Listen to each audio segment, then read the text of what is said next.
Hi everybody, I'm Sal. And I'm Tiffany. We're from ComicPOP, and we just read Doomsday Clock #1 from Geoff Johns and Gary Frank.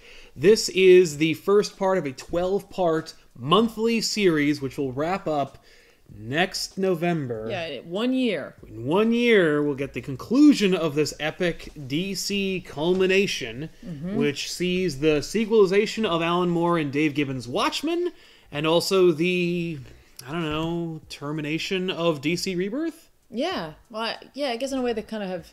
They stopped putting the title on the books recently, but Rebirth kicked off the idea of what we're going to find out, what's happening in Doomsday, so... Yeah, in a way, yeah, it is. I didn't know what to expect from it. I had really tried to avoid anything except for those pages when they came out. Yeah, the 6 those I wanted pages. to check those out. But I had avoided everything about it. Anything, if anyone had a spoiler or a theory, I really just wanted to go into this without anything, like, you know, clouding my perception of it. And I got to tell you, initially I thought, like, I was like, oh, this is kind of slow paced, and I was like, that's really perfect, honestly, because, you know, if you're going to sequelize Watchmen, like, you need to honor Watchmen in a sense. And Watchmen, for me, wasn't like one of those fast-paced, like, oh, here's a crazy thing, here's a fight, and here's a whatever. It's like, it was a story that took its time. Yeah, it's so anti-Geoff Johns that it's interesting that Geoff Johns, I think, did such a successful job doing Watchmen justice and folding it into DC, basically committing comic book blasphemy.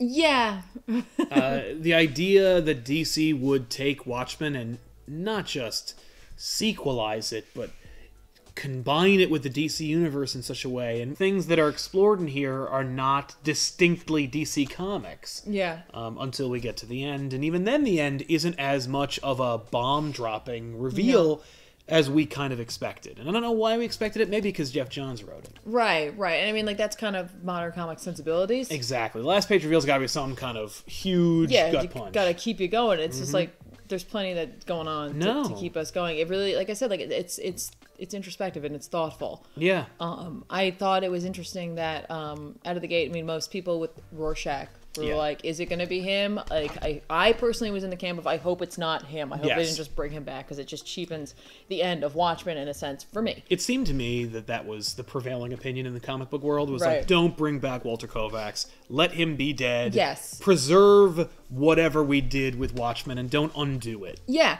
So, but like, when I first started reading this, not knowing which way this was going to go, it was funny because, like, the dialogue for Rorschach wasn't quite right. It's difficult to write for someone as someone else, essentially. Yeah. Like, Alan Moore wrote that in Alan Moore's voice. A, you didn't bring him back, so thank you so much.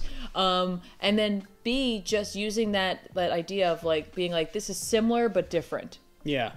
With Rorschach's dialogue. Oh, yeah, big time. Because Rorschach, out of all of them, has a very specific way of speaking. And he has very, very specific motivations. Yeah. And this one, I'm not quite convinced I'm aware of what motivates this Rorschach. I know. I don't necessarily, I can't quite piece it together either. I don't know if, you know, it has to do with the revelation of the journal with it through the newspapers. I don't know if it has to do with, like, Veidt. You know what I mean? Like, the sheer fact that Veidt is working with a Rorschach clone, in a sense, not really a clone, but you know what I mean? Is that Veidt's own guilt? I mean, he has a baby Bubastis. I know. So I know.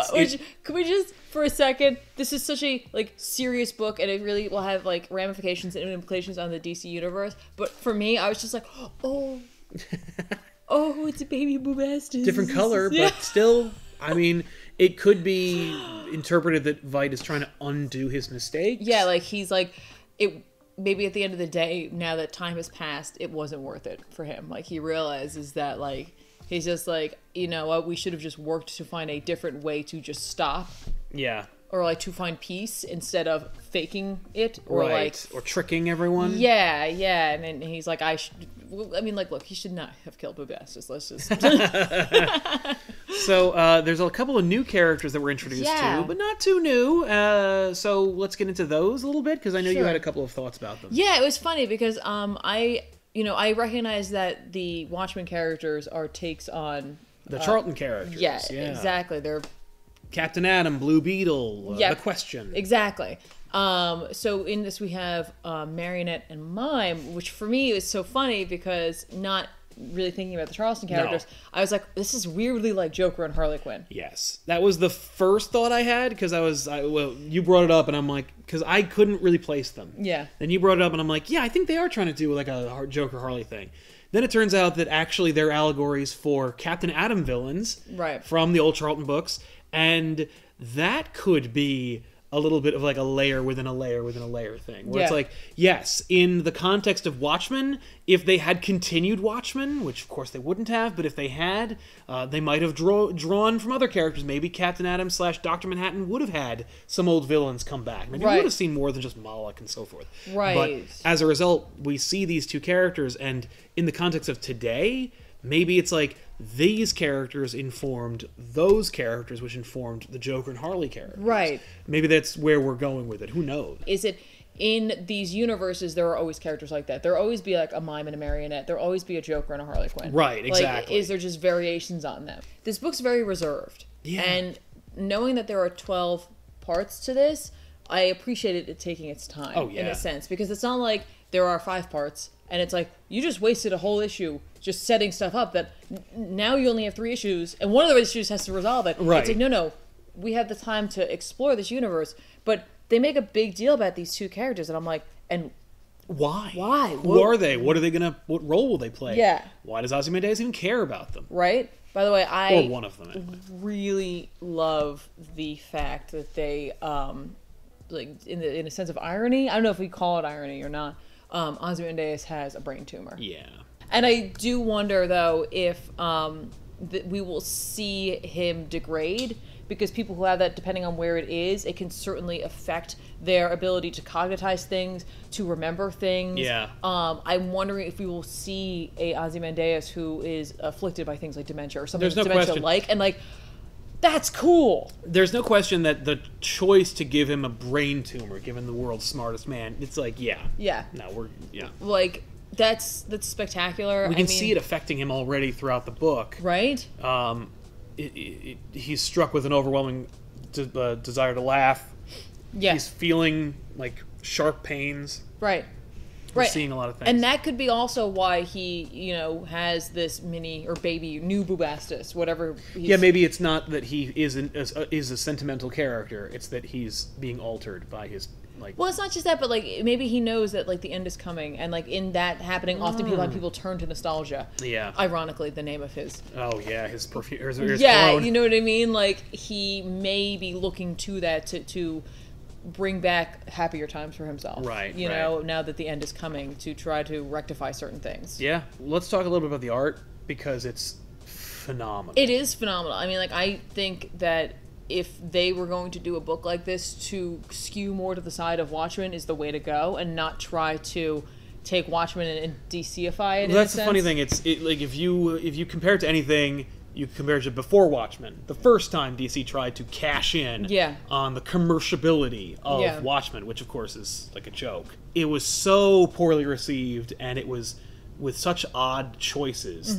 This is a much more mature decision, I think. I agree. Despite the fact that it's also a cash grab. Yeah. At the end of the day, Gary Frank is so good. He really is. I've always loved his art. It's never been better than this issue. I don't know if I can think of a book that I've seen. I'm sure I have seen. Earth 1, Batman. Okay, yeah. No, I think it's really phenomenal. I think, like, he, as much as I look forward to seeing what he'll do with some of the DC characters, like when we get to Lois and Clark at the end, like, it's very lovely, right? I think he shines more in the grim, gritty world of Watchmen, though. Like, he's able to capture the heaviness of that universe and, like, just how, like, dour everything is there. Yeah. And not just in the color palette, just he's unafraid to, make people, like, not attractive. And I don't mean, like, in a bad way, but I mean in a way where they're feeling emotions. And, like, when you feel emotion, sometimes you're not a pretty person. Well, you're not making a model face. You're doing, No, exactly. But I like that because it grounds it in that reality that Watchmen had. Yeah. Up until, like, the alien, the genetic alien. Right. Like, there was, even with Dr. Manhattan, like, there was a certain realism to that universe. Completely. So, like, I just think he's a good choice. It's just such a good choice. I'm so glad he wanted to do it. From what I heard, Right. he read about it or read some pitch from John's, and he's like, I have to do this book. I'm so glad he wanted to, and I'm so glad that he cares.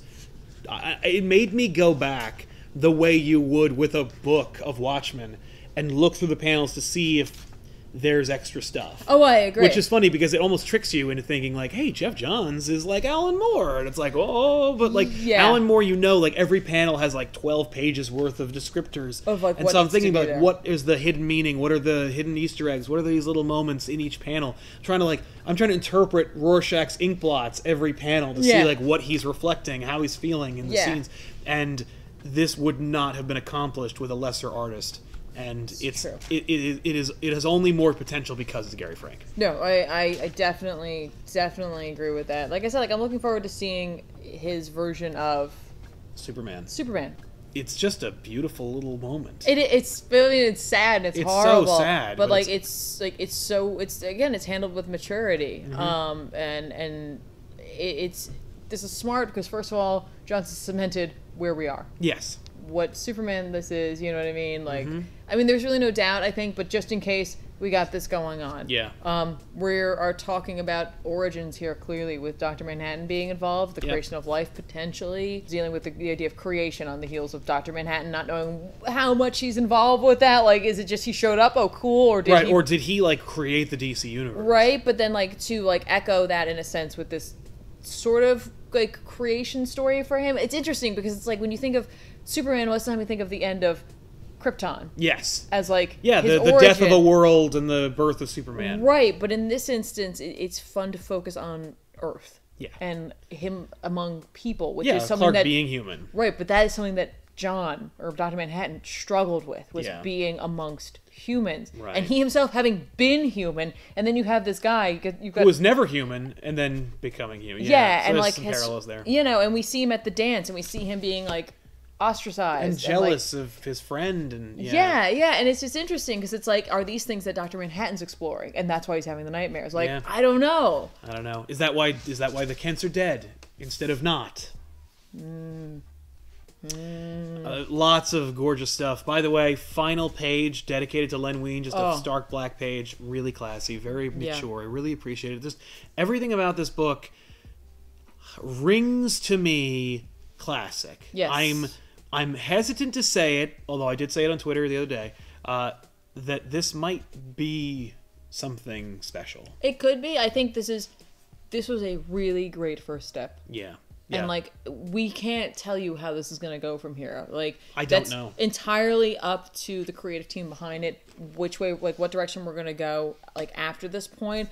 But like, not that I'm saying that this was, you know, as good as Watchmen or whatever. No, nobody wants to compare it to Watchmen in terms of quality and in terms of like one overshadowing the other. No, it's its own thing, honestly, but I think it did a very nice job of homaging it. Yes. And honoring it. And living within it. You know, like, this could be fine on its own. It could be a fine sequel to Watchmen, or if you are Alan Moore and you think the idea of making anything Watchmen related outside of Watchmen is appalling, you can continue to not worry about that. You can continue to live in a world where the Watchmen was this thing that existed back then, and that's it.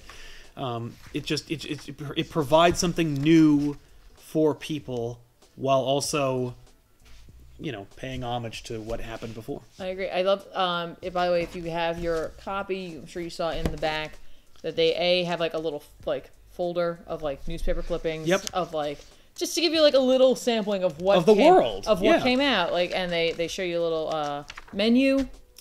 From Morning Joe's, a little bit like, it's just other information within there, the nuclear arms, like the whole thing.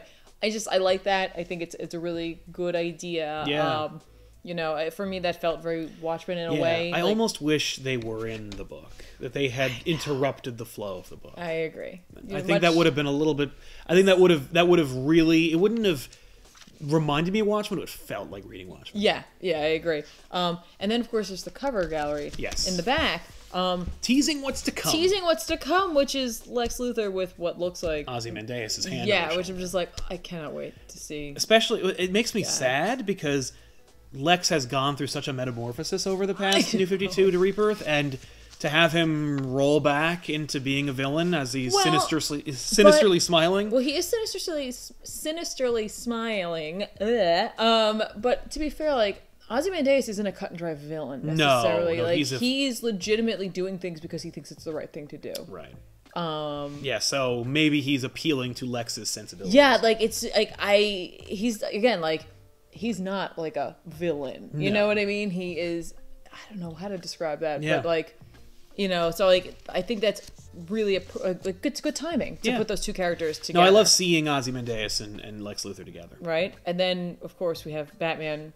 Reading the journal. Reading Rorschach's journal. Hopefully having his own wake-up moment where he's like, oh no, I need to chill out. This could be me. Yeah, exactly.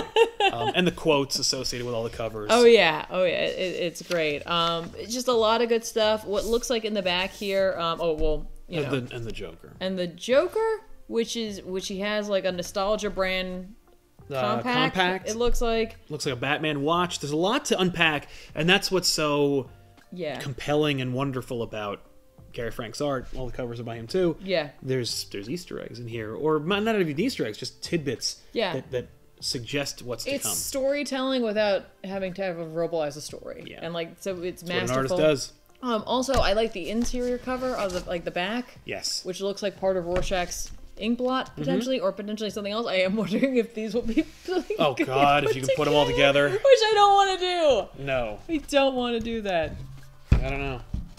Right? I think it's. You think it's his Doomsday? It could. Clock? Yeah, it looks like it's the D. Oh, maybe. Yeah. That could be. I don't know. Anyway, by the way, if you get your copy, of course, it's a beautifully packaged, put together book. 0 advertisements. Yeah. This is great comic book making, just on a technical level. It's a beautifully bound book. Love the glossy cover, but you got the nice texture pages, the 9-panel grid layout, like everything about this book, from the dedication page to the supplemental materials, makes it worth purchasing. No, it really Even if you have no interest in this idea, I think it's worth picking up just to see that DC is capable of making a book like this. Yeah, it's just, again, very mature. And the promise of 12 more or 11 more just like it, I can't wait. Yeah. I am on bated breath. So there's our opinions about what happened in Doomsday Clock and a little bit about what it means. So thanks a lot for watching, and of course, let us know what you're looking forward to the most, despite the fact that you have no idea what's going to happen, in the comments down below. I'm looking forward to hearing what you guys think and participating in the conversation. So we'll see you guys next time. I'm Sal. And I'm Tiffany. Thanks a lot for watching. Keep reading. Bye.